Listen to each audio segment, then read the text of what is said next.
Hi everyone. So இந்த வீடியோவில் நம்ம என்ன பார்க்க போகிறோம்னா 10th ஸ்டாண்டர்ட் சயின்ஸுக்கான கிரேஸ் மார்க்கோட அப்டேட் தான் வந்திருக்குது. ஆன்சருக்கு கொடுத்துருந்தாங்க, சில சேஞ்சஸ் வேணும்னு சொல்லி முறையிட்டிருக்காங்க. அண்ட் ஆல்சோ வந்து சில சேஞ்சஸ் நடந்திருக்கு. இந்த சில சேஞ்சஸ்னால அப்படிங்கிறது மார்க் நிறைய வரப்போகுது. எரட்டம் அப்படிங்கிறது வந்து பார்த்தீங்கன்னா கிரேஸ் மார்க்கான அறிகுறிகள் தான்.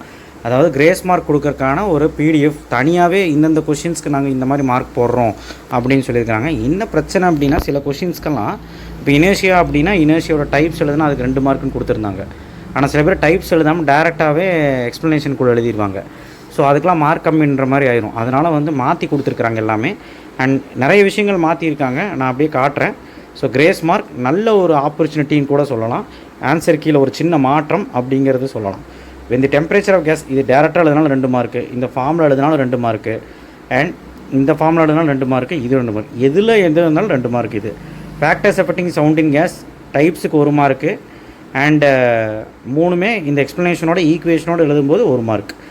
And or full marks can be avoided with the student has written the name of the factors in explanation content also.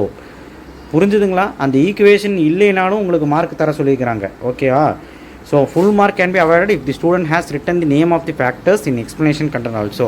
அதாவது அப்படி கிடையாது, இந்த நேம் வந்து நீங்கள் தனியாக எழுதினாலும் 1 மார்க் கொடுத்துருவாங்க.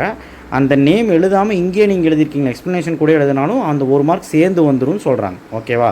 ஸோ அடுத்தது கோவலன் பாண்ட், போலார் கோவலன் பாண்டும் எழுதிக்கலாம், அயனிக் பாண்டும் எழுதிக்கலாம், எலக்ட்ரோநெகட்டிவிட்டி, அதுக்கப்புறம் எலக்ட்ரோநெகட்டிவிட்டி இன்க்ரீஸ், இதெல்லாம் இருக்கிறது தான். ஸோ இது ஒரு சேஞ்சு. டைப்ஸ் ஆஃப் இனர்சியாவில் இந்த பேர் எழுதிக்கலாம் 2 மார்க்கு, இந்த பேர் கூட எக்ஸ்ப்ளனேஷன் எழுதி எக்ஸாம்பிள் எழுதிடுவீங்க 3 மார்க்கு.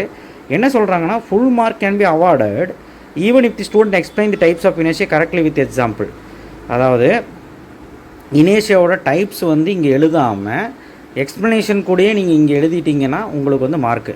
அதாவது இதான் எக்ஸ்ப்ளனேஷன், இது கூட நீங்கள் ஹெட்டிங் போட்டு எழுதிட்டிங்கன்னா அப்படியே உங்களுக்கு 5 மார்க் கொடுத்துருவாங்க. ஓகேவா? Types of double displacement reaction, டைப்ஸுக்கு 1 மார்க்கு, ப்ரெசிபிடேஷன் ரியாக்ஷனுக்கு 1 மார்க். அது எப்படி வேணாலும் இருக்கலாம். அந்த எக்ஸாம்பிள் தியரி ஓரியன்டாக இருக்கலாம், இல்லை அப்படின்னா ஈக்குவேஷன் ஓரியன்டாக இருக்கலாம், இல்லை அனதர் எக்ஸாம்பிள் கொடுத்துருக்காங்க, எது வேணாலும் இருக்கலாம். நியூட்ரலைசேஷன் ரியாக்ஷனுக்கு இப்படி எழுதலாம் 1 மார்க் கொடுத்துருவாங்க. அதோட எக்ஸாம்பிள் பார்த்தீங்கன்னா பல விதமாக எழுதலாம். இப்படி எழுதலாம், இப்படி எழுதலாம், இப்படி எழுதலாம், இப்படி எழுதலாம். எனி ஒன் எக்ஸாம்பிள் அது நீங்கள் எப்படி வேணாலும் எழுதலாம், தியரியாகவும் எழுதலாம், ஈக்குவேஷனாகவும் எழுதலாம். அது தான் அங்கே மீன் பண்ணுறாங்க. ஸோ இதுதான் அவங்க பண்ண சேஞ்சஸ். ஸோ சுட சுட பிரேக்கிங் நியூஸாக வந்திருக்குது. ஸோ தமிழ் மீடியம் வேணுனாலும் இருக்குது, அது டிஸ்கிரிப்ஷன் பாக்ஸில் கொடுக்குறேன். தேங்க்யூ.